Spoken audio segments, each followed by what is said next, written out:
Hi, everyone. Welcome to our monthly parent training and counseling session. This month, to sort of coincide with fire safety awareness, we are presenting EDIF, which is the exit drills in the home. We will also upload, once the program is done, we'll upload the video to our website. We'll also put down the EDIF resources so that way you can see the brochures and a lot of the helpful infographics.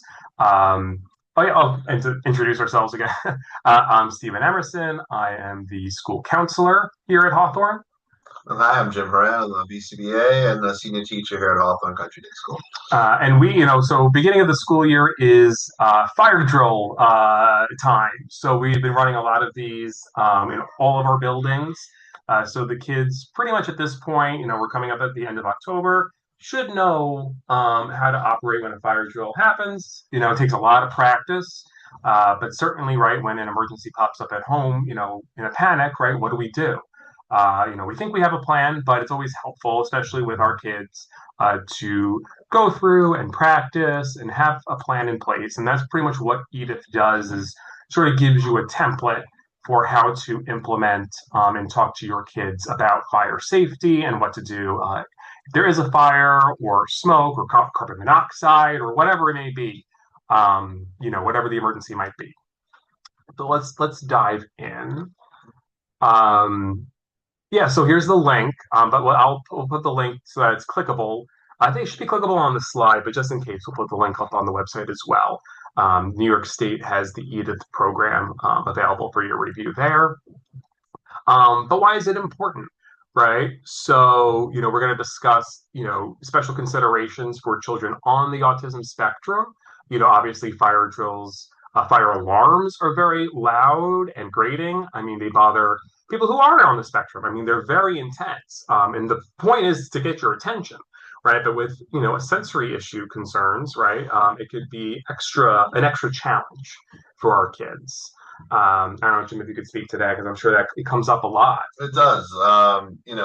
Our alarms have to be loud by nature, especially here in the school, and a lot of our children have issues with that. So it's, really teach them how to cope with that and understanding why we're doing that. And it's not easily explainable to all of our students, but, once again, it's about practice, right? It's like knowing what to do when these things happen and rehearsal and just, keep practicing those skills so that they know to get up and go when they hear that alarm, whatever level of understanding our students happen to be at that time. It's one of those things that doesn't come naturally to a lot of our students. Safety awareness is one of the big fears that we have for our students, right? Because they lack those skills to kind of know what's happening in the immediate environment and why things aren't safe and what actions they need to take. So it's a very important topic for that reason. Yeah, and we can't really plan for when an emergency is going to happen, right? I mean, that's just the nature of emergencies. A big point that's made in Edith is, home fires often occur while we're sleeping, right? And so that's a very tough time of the day, right? Especially for our kids, right? They wake up, loud noise, it's very disorienting, right? So giving them something tangible to rely on, some plan that you've rehearsed, that way they know when they hear that sound what to do. So practicing that response is really essential. So understanding the risk, right? So most fatal home fires happen between midnight and 8 a.m., right? When people are asleep, smoke and toxic gases rise quickly. So you may have less than 2.5 minutes to get out. So that's a really quick time when you think about it, right? 2.5 minutes, that's like nothing, right? So we think about, when we try to get our kids to acclimate to anything, right? It always takes more than 2.5 minutes. That's why we really have to practice. And you can time it, right? So we're going to, have a template for how to implement that practice. But ideally, right, you want to have a timer maybe on your phone or just a standalone timer. Try to get it down to 2.5 minutes or as fast as possible. But you can also gamify it, right? Make it fun, make the practice fun for the kids to try to beat that time. So that was just one trick to think of, but I'm getting ahead of myself. But why does it matter for children on the spectrum, right? So we talk about sensory sensitivities, right, to alarms, so the noise, smoke, right? So all of our senses are engaged in a fire emergency, right? Our scent, our sight can be blurred, hearing, taste, right? So everything is engaged. The heat. So we really have to consider all of those sensory issues. Challenges with new or unexpected routines, right? Emergencies are unexpected. So to expect the unexpected is sort of what we're hoping to do here, accomplish. Hopefully, we don't need the drill, right? But in case we do, right, that's what it's here for. And then the kids' needs for clear, consistent cues and rehearsal, right? So building that routine, even though maybe it's not a routine that's going to come up quite often. We hope not, but this is something that you could practice maybe once a week. Based on whatever your child's level of understanding might be. You can kind of figure out, and we could certainly help you come up with a plan as well if you have any questions about, how often should you be practicing. Because in the school, right, I think it's a quota, right, for schools is that you have to have X amount of fire drills per Yeah, year. I think it's like 8 per year, but you know, we may get more than that in anyway just for extra practice. But I think it's 8. Right. I think it's the that's the minimum. Yeah, but the school, every classroom has like infographics. Like I'm even looking in my office. I can't show you guys here in the training, but like I have the evacuation route right there posted, and so every kid can see the visual cues of what to do. So But I think legally you have to have everything kind of mapped out for mhm, everyone with an escape route. It's also about facing fear. That's one of those things that, is not an easy thing to tackle because everybody responds differently in a exactly. crisis. And it's very easy to freeze up. We know even typical, neurotypical children can hide under beds, go into closets, find spaces where they feel safe, but it's not the safest thing to do with a fire situation. Yeah. So it's helping all of our kids get over those fears that they can respond appropriately and quickly and follow directions of an adult to get them out as safely as possible. So overcoming that fear, is part of it. I think Yeah. it's helpful by talking about it, having practices. You might be able to allay some of those fears because at least you know what to we know what to do. We know what we're going to do if something ever happens. We're going to stick together. We're going to have this plan and visuals as well to have those safety routes and everything that they practice for the drill. Yeah. I think is helpful to kind of Absolutely. just build confidence. So Edith, so this is the program that we're basing this presentation on. So exit drills in the home, right? So it helps families draw a home escape plan, rehearse it, so children and adults know what to expect rather than panic, right? We talked about that fear. It's really that fight or flight response kicks in emergency, right? So oftentimes for kids, right, it's pretty much flight in these moments of fear, right? But rather than hiding, right, we want them to just sort of like be able to activate, like, okay, it's okay to be scared, right? But we have to activate that flight in this practiced way, right? So there's a controlled element here. So the key message here, right? Rolling out of bed, staying low, right, from smoke. Just one breath of smoke or hot gas, right, can kill us. Obviously depending on our pre-existing health conditions, right? We don't know. So we want to kind of treat every instance of smoke or gas as if it could be fatal, right? For an autism-friendly adaptation here, right? You want to use visuals, social story format, repeat drills in a calm, predictable way. So for step one, so draw a floor plan. So you can draw an outline of your home or apartment, right? Each floor with sleeping areas, right? So you want to make sure that their bedrooms are very clearly marked, hallways and doors, right? You could practice, you exit the door, left, right, and you can map that out with arrows. You want to have bedrooms, stairs, hallways, or if there's a fire escape roof, like if you're an apartment building, right, and there's a fire ladder outside, have that clearly marked. You can color coordinate it. And then pick a family meeting place outside. So it could be a bodega, it could be a restaurant, it could be the library, whatever it could be a very clearly marked sign, right? It could be the street sign on the corner, right? Or it could be this fire hydrant, the first fire hydrant you see. Like that's what whatever it is that you and your children can easily identify. Make that your meeting place. So in case you get separated in the home, right? Because the plan is you want to go right to that meeting place, right? You're not running around collecting everybody, right? Everyone's going. Um, you can call out, right, and make sure everyone's following the plan, but you want to make sure everyone is heading to that meeting place. You could make it interactive, as a way to help them learn. You can use magnets, color-coded arrows. You can let the child help place items so they feel included and familiar. I don't know if you have any. No, I think that's great. That's all great advice, and just the consistency of having that designated spot, and just the more practice you become practice with it, it's going to be much easier for them to identify. Yeah, But make it very obvious. Make it something that's just easy to identify, and think of it in terms of the dark too, since we know. As we said, it's going to be nighttime usually when these things happen. That it's someplace that is easily seen at night. exactly. Just kind of still considerations to think of when Yeah. you're planning these places. So you want to inspect and then prepare. So identifying the best door or window for escape. Like I said, that could be the fire ladder outside the window, or there's the closest exit door. Whichever it may be. Test that the windows can open easily and are large enough and low enough for the children to get through.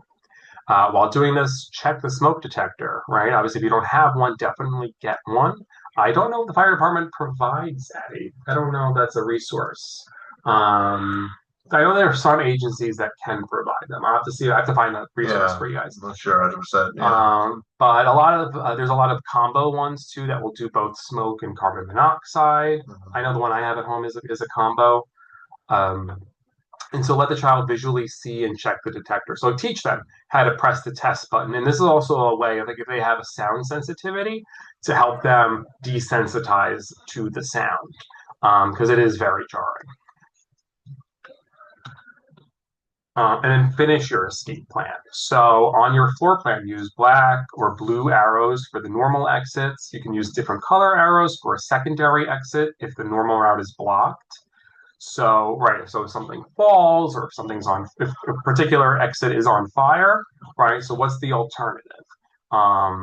Ideally, right, hopefully there's a window that's on a lower level. You can always use a low level window.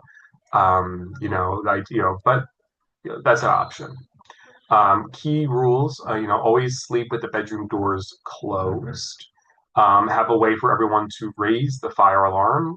So, meaning, sometimes the fire alarm doesn't always catch something. So, maybe a whistle, pounding the wall, shouting. So, whatever, identify whatever works best for your family, but that's how you can let others know that something's going on. I think a whistle or something like that, high pitched might be the best. But, again, you know, it depends what's best for your family. Especially if someone's hard of hearing, right? Obviously, a whistle isn't necessarily going to help. Right, So, right. shaking of the walls, some sort of vibration could be helpful there. So in a fire, seconds count. So not stopping for valuables, unfortunately, not stopping for pets. I know it's very hard. That would be very hard for me. I'm a big dog person. Those are very time consuming actions. I mean, obviously, if you see your pet and you can grab them, sure. Right, yeah. But you don't want to take that time and really, put yourself at more risk. Can't go looking for the pet if it's not visible. Yeah, unfortunately. Yeah, you can let firefighters know that you Yeah. have a pet inside, and hopefully, right? And you can include the pet in the drills in some way. I mean, dogs can be very smart, or cats can be very smart. If they see everyone running out, you know, they can kind of learn to follow, Mhm. right? So, or maybe by your fire whistle, have a treat handy, Mhm. and then you can get your dog or cat or someone to come. And obviously, unfortunately, we might not be able to do that with fish or reptiles, but we do what we can. Rolling out of bed, staying low. We mentioned this earlier. Testing doors for heat. So if the door is hot, don't open it. Right. So I forget what they call that, but really when you open it up, the fire can expand. It's backdraft. Backdraft, right? Mhm. So once outside, be at the meeting place. Make sure do a head count, then stay out. Calling 911 or a local emergency. So using visual cues for this. So you could do sequence pictures, social stories. Like step one, we do this. Step two, we do that, and then practicing it. So practicing the drill. So this one says so based on units. So practice with everyone in bed, but you could actually sequence this a little bit more. So before everyone's ready, you could practice this just like everyone at the dinner table. and then make the steps a little bit harder each time you practice, right? All right, we're going to start all together, right? And so this is what we'll do. And then you could elevate it to, okay, now we're going to start with everybody in bed, and then maybe designate one person as the alarm. You know, you could press the test button, someone yells fire, whatever your chosen signal, pound in the wall, whatever the signal is, have someone be designated for that, or you can rotate it. So everyone kind of has the opportunity to practice being the person sounding the alarm. And then everyone rolls out of bed. You practice staying low, testing doors for heat. First time, use the normal exit. And then for the second time you practice, be like, okay, now let's pretend that we can't use the normal exit. We're going to use the back door. We're going to use this window. We're going to use whatever your alternative route is. You can practice a drill with that. Then gather at the meeting place, do your head count, assign someone to pretend calling the fire department. So that could be someone's job. You could assign that to somebody, and then after the drill, debrief. So talk about how it went, what were some of the challenges, what you need to change, and then practice those changes the next time. So here it says rehearse at least twice a year, but depending on your child's level of like retention, you may want to do this monthly, bi-weekly, right, or even weekly, right, and obviously time permitting. And then you can make the drill a low stress game or a role play, right? And so like trying to beat your time, like you said, like 2.5 minutes is sort of that magic number, right? So try to beat 2.5 minutes as as much as you can, or as close to that as you can. Additional tips and additional considerations, right? So using social stories and visual cues, introducing the smoke alarm ahead of time in a calm environment, right? So to desensitize on that sound, plan for sensory sensitivities around the alarm, giving the child a safe object they can bring with them during the drill, incorporate their strengths. Do they like maps or diagrams, pictures, whatever they enjoy. You could do an escape plan with cars and trains or their favorite characters. You can incorporate what they like into the drill to make it fun for them. Practice the drill in a familiar routine. You can let them know ahead of time that you're going to do a fire drill, so it's not surprising or stressful. And then as they get comfortable, you know, gauge their level of like comfort with surprise, and then you could try to surprise them. I think, but you know your child the best, so you can sort of gauge when they would be ready for a surprise fire drill. And then celebrate the success. Mark each drill progress, so the child feels like they're positively participating. Yeah, because you could do like a sticker system for every successful drill, or just the fact that they did a drill. And then you could do it, or do a sticker for each step along the way. There's something that we do here in the school. I think is not a bad idea for the home as well.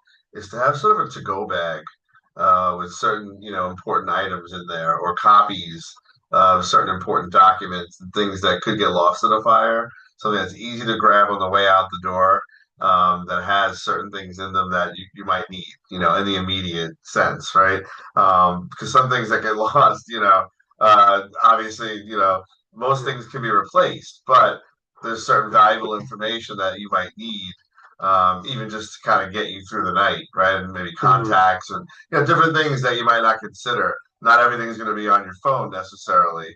So there might be some important copies of documents that you might want to have, backups of, Yeah, and that way you absolutely. can just grab it. And of course, some first aid equipment and things that might be helpful in that immediate moment. So Yeah. just something to think about. I think it's nice that we have that with special alerts, contacts, things in a bag that are ready to go right out the door. They're all right by the door. So you don't have to go looking. You just grab it and go as you're Yeah. out. And Um, thinking ahead too, I think like I have, it's not a big one, but I have like a fireproof like briefcase for documents at yeah, home. So like things that you can't grab, I think Home Depot sells them. I'm sure you could find it elsewhere as well. I have one of Um, those as well. It's like a little vault. The only problem with that is it may or may not be recoverable based on the damage of your home. So it's always good to have a right, backup if someone anyway. could pull it out or Yeah, something or it may not. happen, it may not. They may not let you back in if it's too Yeah, dangerous. And right, right. unfortunately, that's the downside of that. Even if it's recovered, even if it's in good shape, Yeah. It might have survived the fire, but if things fell on top of it, so I just think of all those Right, scenarios. yeah, the clearing of the yeah, Yeah. yeah. So something that you can kind of just grab and maybe keep it by the exit, right? Hmm. That way you just kind of grab it. That Exactly. way you're not going back for it. Like especially like with medications or things that are important, or even just Hmm. scripts of certain things that you don't True. think about that you might need soon after. Yeah, like if you have a lot of prescriptions, like maybe putting half in the to go, right? Obviously, go for if you need it, get it, throughout your day to day. But like having, I'm sort of thinking like you can always keep your prescription in the to go, but Yeah, yeah. because you need it. But yeah, that's good. So action plan. So what to do? So this week, this isn't something you've done already. Draw your home's floor plans, including all the sleeping areas. Inspect and test windows, doors, alarms. Step three, mark your exits, the primary exit and the secondary in case your main one is blocked, and designate your meeting place. Explain the plan to your child using visuals or social stories. Schedule and conduct your first fire drill. Right, so this will be a low stress, or during a low stress time. And this is just a run through. Don't worry about beating that 2.5 minute time. Like Mhm. just go through the motions, and then you can try as you get comfortable, as the family gets comfortable, you can incorporate that time piece to it. And then review and revise the plan for your family as needed. And repeat the drill at least here again twice a year. But as you know your child, you may need to do more. Don't aim for perfect, but practice, build that confidence for all the family members. So I do want to go back and just show you the Edith drill.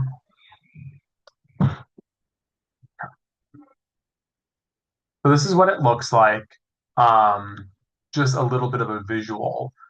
So rolling out of bed, not sitting up, keeping low, calling out to your family, right, is one of the steps. Test the door for heat by using the back of your hand. If it's hot, don't open it. Always stay low below the smoke. Right, if the fire blocks your normal escape, you have your emergency exit, and get to your family meeting place and call for help. Once you are out, stay out. So that's just a nice little visual cue. This is just the step by step that we just went through, but it's here. The link is here. We're showing it up here so you can see it as well. Having the floor plan, do the inspection, finish your escape plan. Right. So discuss the plan or the procedures with the family, and then practicing the drill. So this is a bit of a step by step there. Yeah. So this brochure is available on this website. Again, we'll put the link up on our website as well, so you have it. Anything else? Yeah, I think one other thing to think about is being proactive. The drills are very important and having all these steps in place and following, kind of the advice here. But I think also doing your own inspection, look at the safety of your home. Are the wires that you have, are they safe? Are they frayed? Are you using too many in an outlet? Right? Are you overloading circuits and things like that? Little safety procedures can go a long way.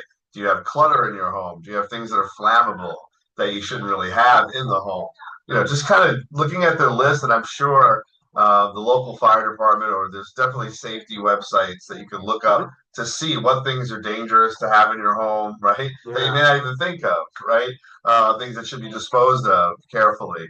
Just looking at those kinds of procedures, and looking also at do the windows work properly? Does the fire escape, is that functional if you have a building, if you're in a building, right? Yeah. Little things that you can kind of do proactively beforehand, right?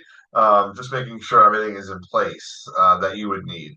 But just kind of do a little sweep of your house and looking at, is it safe? Are my outlets outdated? Is my electricity wiring not really the greatest? Do I have like lights that are blinking on and off? These are possible fire hazards, right?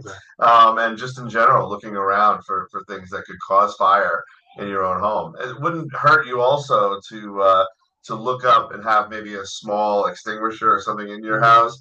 A lot of kitchen fires happen as well. Yeah. Have the appropriate, because there are different kinds of fire extinguishers for fires. Certain for electrical, certain that are good for yeah. I have one in our garage, and I have one in our kitchen. Yeah, and they have those blankets that are. There's a lot of tools out there that you can also used as a safety backup, to prevent a fire from spreading. Because it could happen. You never know. So I think thinking about those steps as well, since we're talking about fire safety, just crossed my Yeah. mind. These are also good steps you can take to kind of protect your family. Yeah, I mean, if you live in an apartment, you can always check with your super Yeah, too, like when's the last time things were yeah, inspected and assessed. yeah. Elevators, right, obviously have to be up to code in the building. 100%. And Um, never take an elevator in a fire. They always right. yes, It's don't take always staircases. right. As long as they're safe to go down.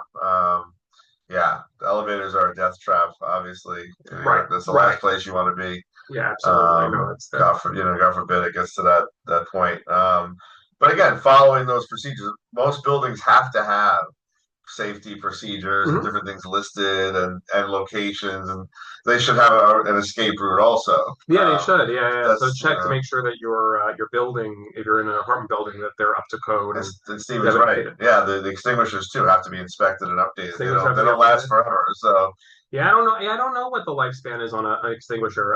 Now I need to check mine when I go yeah, home. that's true. And your alarms, they always say it's a good idea, right, to have a certain time when you change the batteries in your smoke Yeah. alarms and your detectors. Something that if you own your home or you have your own home, whether you rent or not, that doesn't matter. If you can, having them hardwired is actually really helpful. So you don't even have to think about changing the batteries. You just have to think Mhm. about testing them and make sure that the actual Yeah, hardware is working. Like ours at home are hardwired and they're like interconnected. And some of them are really cool now. Like we have Bluetooth ones, so they all connect wirelessly. So if one goes off, they all go off. that's cool. And then there's some that are like app connected now, Yeah, like your phone will go off or something. Like this. I'm sure there's Alexa, like enabled ones, Google Home, all the ones, right? So depending on how much you want to invest, which is probably worth it if we're talking about safety here. They have some pretty cool detectors these days. there's a lot to consider here. So the point is not to overwhelm anybody, but just for your consideration and take your time, look through the literature and do a few Google searches. You'll find plenty of Yeah, information out there that you know is helpful and yeah. what to do to prevent fire, and if there is a fire, how to react carefully. Yeah, if you guys have because I know a lot of people have Ring cameras now too. Like ours, we have the Ring cameras and we have like the Ring security system. There's actually a fire button on it, and I think you can even activate it from the app as a way to connect to emergency services. So there's just a lot of not I'm gonna kick back on all these companies that I'm mentioning, but there's a lot of things out there to help your family. Just you could do a little bit of research and see what's best for you guys. Yeah. I mean, the main thing is, to teach everyone to stay calm. Yeah. Even though it's very difficult to do that in the moment, but calm helps you survive, right? Hmm. And panic definitely kills. Panic is the enemy, of survival, because it usually leads us to do something, that's not safe or not the best procedure, Yeah. going forward. So I think it's important to teach your kids, and it's not easy to do, but just the more practice you get at this, the better you're going to get at it, and then you Yeah. build the confidence to know that, hey, I know what route I have to take to get out. I know where I'm meeting my family. I know if the alarm goes off, it's okay. It's not, Yeah. it's so we're just going to be, do the safest way we can do it. And, you know, And you can even teach them basic, like I'm even thinking of like kitchen safety stuff that goes alongside this. Like one of my first carbon monoxide scares, my only one, I learned from this experience. I was alone in the house with my dog, and in the middle of the night, the carbon monoxide alarm went off, and I had actually not completely turned off my stovetop. wow. So like the That, fire wasn't going, but the gas was going. yeah. And I didn't realize it was just like above the off notch. And I was like, now I just neurotically, well, not neurotic, it's for safety. I make sure every time I'm in the kitchen, even if I'm like not cooking it, I'm just gonna like look at the knobs and make sure that they're off. I do Because an you never inspection every know. night. But listen, before I go to sleep, I check everything, Yeah. because it just makes sense. I mean, you never know.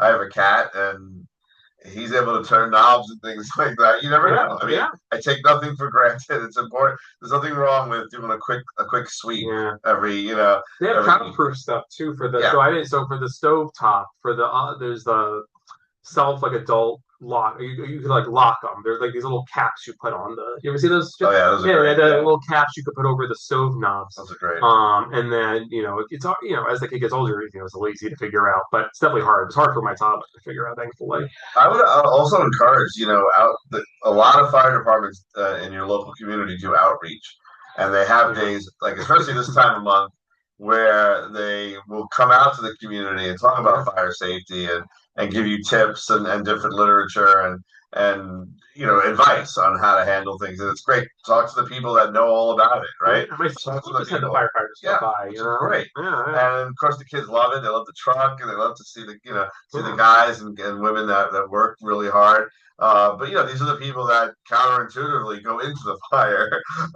So they're the best ones. They study it, they train with it. It's an amazing thing. Right near us, actually, is a training facility Oh for the yeah. fire Yeah. department in Westchester County. And so, yeah, they purposely set fires to train their firefighters to put it out and to learn the different, important aspects. Most times it's smoke that kills people. It's not the fire, Yeah. Oh, it's per the smoke se. inhalation. It's the smoke that really is the most deadly. So that's why that time frame is very important. Yeah. To get out as soon as you can, because that. Listen, I've lost some people over the years, in fires when I was younger. Terrible tragedies because, you know, uh, a young man that I knew hid. He got scared and hid. This is when I was in grammar school. But yeah, just it's so important to teach these kids very young so that they have to get out. The most important thing is to get out and get far away Right. from Right. the fire and to keep safe with your family. And even if you have to regroup with them in a bit, Yeah. you know, It's sort of the um, self-preservation skill, right? Like just like absolutely teaching our kids, like immediately, don't think about anyone else, just get out. Like, this is the plan, go, and then we will meet you there, right? right. And reassuring them that you'll be there to meet them. Another thing I think we didn't mention, but it's important. You're going to customize this plan for your specific needs, right? For some of our students, they're going to need someone to help them out, right? Hmm. And walk with them. So that will be part of your plan, right? That someone would Yeah. grab, right? And get that child out and guide them, And to right? think about your sleeping arrangements, right? Right. Like who's the closest to that child, right? Are the Mhm. bedrooms in close proximity? If not, maybe can you reconsider sleeping arrangements to who's at most need for the assistance to be close to someone who can help them? Really, you want to think ahead to what could possibly go wrong and like, what your needs are. So that's a good point. Yeah, and I think that's also great to have these sessions, just brainstorm and talk as a family, right? Get advice from experts and look through the literature and what's going to work best for us. Every home is different. Mhm. Apartments are different. Yeah. One of the things I mentioned in passing before we even started this with Stephen was about clutter, right? Thinking about, are your routes clear, right? Such an important factor. Making sure that you can get out. Do you have things set up that there's a pathway, a Hmm. safe pathway that you can get out? Because you have to think about it. The electricity could be out. You could have a moment where the fire knocks the electricity out, and now what? You have to have a clear pathway that you're used Yeah. to get out. So all those things. There's so many things to consider. So it's not a bad start to sit down together and thinking about it. And say, okay, what are the possibilities here? What things could go wrong? What can we change? What can we fix to alter our environment to make it the safest we can so that we have a quick way out, all of us, right? Exactly. And thinking about, those with special needs, how can we help them and assist them? Do they have a physical, thing that they have to get around, a hurdle that we have to overcome? Is there, a fear factor there? Is it a sound or a sonic, a sensory issue? We have to think about all that in advance. So just Absolutely. and that's where it starts with the conversations with each other and planning ahead because you don't want to wait until you're in a moment to start. You don't have 2.5 minutes is not long enough to plan, Yeah. and think about how we're getting out, right? If your child goes here at Hawthorne, they're going to be familiar with fire drills. So, like, you could sort of use that as your in, right? Like, Yeah, we're going to you do a do it. fire drill just like school. Yeah, And that's sort of a way you kind of already have the comparison to make it maybe not as scary for them, just be helpful. But yeah, we're here, we are, we're relaying the information from the experts, but like Jim was saying earlier, right, you can learn from the experts yourselves as well, which is great opportunities in the community. But I think it's a better resource too. Like, who knows better about fire safety than firefighters, and it's funny. My wife told me, oh, she works in corporate America. They run drills there too. They mhm. have fire marshals that are appointed in businesses, and they have to do their drills as well, especially when they're in large structures, Yeah, these large buildings. So it's all of us, right? It's incumbent upon all of us to practice these skills and not be complacent about it because, anything can happen at any time. And I don't have to see the statistics, but I think a lot of fires are electrical based in hmm, homes, right? yeah, Circuits that are overloaded, old wiring, things that, we've yeah, become so technologically advanced that unfortunately a lot of the old homes that we live in haven't kept up with yeah, the electricity demand, right? And a lot of people, unfortunately, don't think about separating their devices and things that take a lot of power. And then you true. end up, and then of course, another good thing to mention too are these scooters, right? That have caused so many fires, right? Yeah, Right, with these batteries that are not really safe. They should not be in the home. That's yeah. definitely a cause of a lot of fires in recent history. I know in New York By the City, electric there've been scooters and stuff. yeah, the Yeah, electric scooters, all that stuff. So be wary of those things, and don't leave them plugged in overnight and things like that. So again, you can do a lot of preventative work just by, doing a little research and finding out what causes fires. Let me look around my house. Do I have anything that's flammable or dangerous? right, right. Old newspapers and things like that, things that be dried up. You'd be surprised what could happen. Yeah, So our principal Amanda was telling me about a family that used successfully used Edith. It was a fire was it where Amanda was last at our last school where they were teaching Edith. Was saying that the family was actually really grateful for using Edith because they had I believe it was an electrical fire with something in the wall yeah, that they really it wasn't even at their fault, right? They right. weren't no one was cooking. It wasn't anything that they saw out in the open. There's nothing about clutter. It was just faulty wiring, old wiring, stuff that just either went past inspection or they just didn't think to update. Right, and that's the hardest thing, right? I mean, it's one of those things when it's in the walls, like you're not aware of it. And we're not. Mhm. If you're not an expert in this kind of You're stuff, not how would thinking you know? about it, right? Right, It's you're not going to go open your walls up and check all your wires. I mean, it's just not a yeah. practical thing. So But you knowing could what look to at do, if you own a home, rent a home, you could always look up. I know it's public record, like everything that's occurred in the home. mm, So like you could look up history of inspections. You could like that's all like local records. If you go to like town hall, county clerk kind of stuff, mm, they should have like you could see when the last time the roof was done, the last time this was done, right? yeah, That's all record, or should be. Sometimes yeah, people don't file everything, right. unfortunately. I'm lucky I live in a condo where everything is all part of the records as far as, Yeah, we're all shareholders. So, but you can also, if you know an electrician or you have a friend that's an electrician, they can help you with some of that too and kind of inspect and look at your outlets, see if they're yeah, safe, see if they're really outdated. I mean, we replaced ours and they were really scary looking, because God knows when they were changed yeah. before. So we felt a lot more secure knowing they were all newly installed and a little bit Yeah. safer and updated. But I mean, a good general rule is that if it's a two prong outlet, it's probably old. Yeah, yeah, So if it's definitely yeah, that because most outlets are three prong, right? These days, they've been three prong, but the old ones are two prong. So like that one's definitely we're talking many decades old at that point. yeah. And these are preventative measures you can take. You have that power to kind of look around, see what your home looks like, and ask questions. If you live in a building, talk to your super, ask questions. Yeah. Don't be afraid. It's your safety, you know. Man, like I said, all these resources will be available for you online.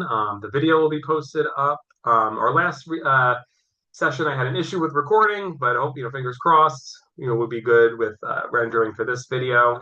If not, knock on wood, if anything does happen, the slides always go up with all the resources. So, And you can always reach out to either one of us with questions, and we'll be happy to respond. mhm. I don't remember what we have planned for next. If I can give a little bit of a preview, I believe we are doing OPWDD services. So, a pretty important topic Yeah, coming in upcoming. November. Yeah. And very involved and a lot of layers there. But one that some of you may be familiar with already that you've started the process, and others it's new to you. So this is good that we're going to cover this topic and Yeah. dig in to what services are available, Hmm. care coordinators and all and the like. Yeah, So it'll be related. There'll be a lot of crossover with our session on transitional services we talked about. So that there's going to be some overlap there, but all good stuff in related to services that exist for you and your child. All right. We will see you all in November for our OPWDD session. As always, you can reach out to myself, Stephen Emerson, the counselor, or Jim Haran. If you have questions, we're more than happy to help you guys along the way. All right. Have a great rest of your week, and we will talk to you soon. Take care. thank you.